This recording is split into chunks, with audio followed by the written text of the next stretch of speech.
हर हर महादेव, देवों के देव महादेव के चरण में प्रणाम करता हूँ। दुर्गा माँ के चरण में प्रणाम करता हूँ। सरस्वती माँ के चरण में प्रणाम करता हूँ। गणेश भगवान के चरण में प्रणाम करता हूँ। गुरु भाई गुरु बहनों के चरणों में प्रणाम करता हूँ। भाई गुरु बहन, आजकल बहुत से लोगों से मुंह में सुनिएगा गुरु भाई गुरु बहन के जो इनके ऊपर वो कहते हैं कि ये सब नकल है, ये सब कुछ नहीं है। वो देवता देवी को नहीं मानते हैं, वो बहुत बुराई करते हैं, अपने आप को महान कहते हैं। कहते हैं अगर भोलेनाथ के ऊपर आप कहिए कि आप शिव चर्चा में जुटिए, 3 सूत्र का जाप कीजिए, भोलेनाथ को अपना गुरु बना करके देखिए, आजमा करके देखिए, उसके बाद आप बताइएगा आपको कितना सुकून मिलेगा। लेकिन बहुत से आप के पास आपको सुनने को मिलेगा, कहते हैं लोग कहेंगे कि भोलेनाथ क्या रख लिए हैं, भोलेनाथ तो खुद अवघरदानी है, उनके पास तो रहने के लिए घर नहीं था, वो तो सब गरीब पहाड़ पर रहते थे, खुले मैदान में रहते थे, उनके पास तो देने के लिए क्या है, उनके पास सही नहीं क्या जो हमें देंगे। देखिए ब्रह्मा के पास है ऐसा कि जो हमें कर्म लिखता है वो भाग लिख देते हैं। विष्णु के पास है जो हमें पालनहार करते हैं। माता लक्ष्मी है, विष्णु जी हैं जिनके घर में जाते हैं, उसे धन धान के वृद्धि होते हैं। भोलेनाथ के पास क्या है, उनके पास तो विष का प्याला है, त्रिशूल है, नाग है कि जिसे देखते ही लोग डरते हैं। तो इसी पर गुरु भाई गुरु बहन देखिए, यह भजन पुराने जमाने का भजन है।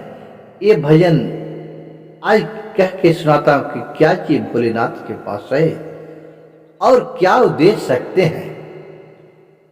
तो भजन को कृपया ध्यान से सुनिएगा, बीच में छोड़ने का कदापि गलती नहीं कीजिएगा, नहीं तो यह भजन समझ में नहीं आएगा। देखिए गुरु भाई गुरु बहन जो कहते हैं कि भोलेनाथ के पास कुछ नहीं है, उनके लिए उन्हें यह बताना चाहता इस माध्यम के माध्यम से कि क्या नहीं है और क्या हमें भोलेनाथ दे सकते हैं। भोलेनाथ के पास ही सब कुछ है।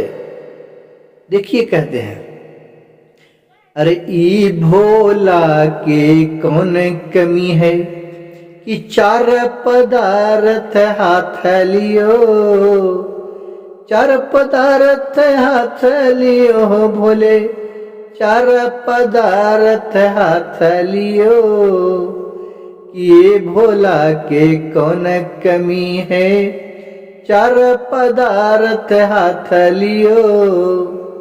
और फिर क्या है, अरे ब्रह्मा को दिहले, अरे विष्णु की दिहले चक्र सुदर्शन, कि विष्णु की दिहले चक्र सुदर्शन, कि ब्रह्मा के 4 वेद दियो, कि ब्रह्मा के 4 वेद दियो, कि ये भोला के कौन कमी है, 4 पदार्थ हाथ लियो, 4 पदार्थ हाथ लियो भोले, 4 पदार्थ हाथ लियो, कि ब्रह्मा के विष्णु के दिहले चक्र सुदर्शन, ब्रह्मा के 4 वेद दियो, कि ब्रह्मा के 4 वेद दियो।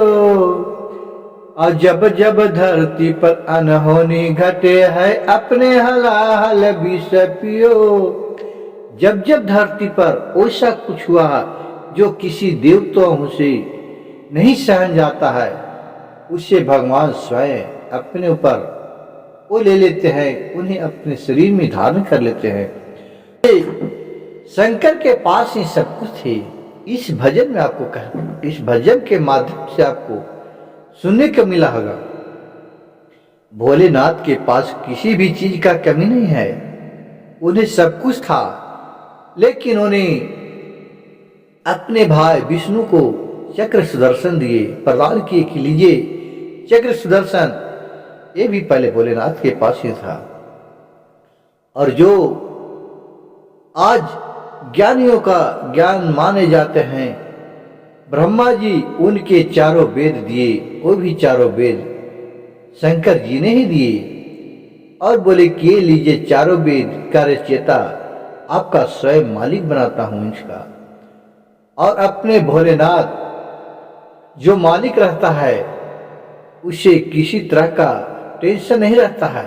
वो सभी को काम बांट करके अपने एकदम फ्री से रहता है। जिस तरह आज एक कंपनी आप खोलिए तो जो मेन मालिक है उसे किसी तरह का दिक्कत नहीं, हमको कितना आ रहा है जा रहा है सब करने वाला आदमी रखा है। उसी तरह भोलेनाथ तीनों को अपने अपने काम में बांट दिए हैं। ब्रह्मा जी को अलग काम दे दिए, विष्णु को अलग काम दे दिए हैं।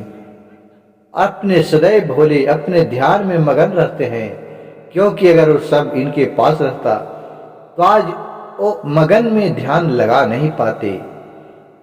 ऐसे देवो तीनों देव एक ही हैं, ब्रह्मा विष्णु महेश। कहूं देखिएगा एक ऐसा ज्योतिर्लिंग है इंडिया में जो 16 ज्योतिर्लिंग में एक है। वो है कहाँ का? आप गुरु भाई गुरु बहन, बहुत से लोगों ने यह बात तो कभी जाना ही नहीं था।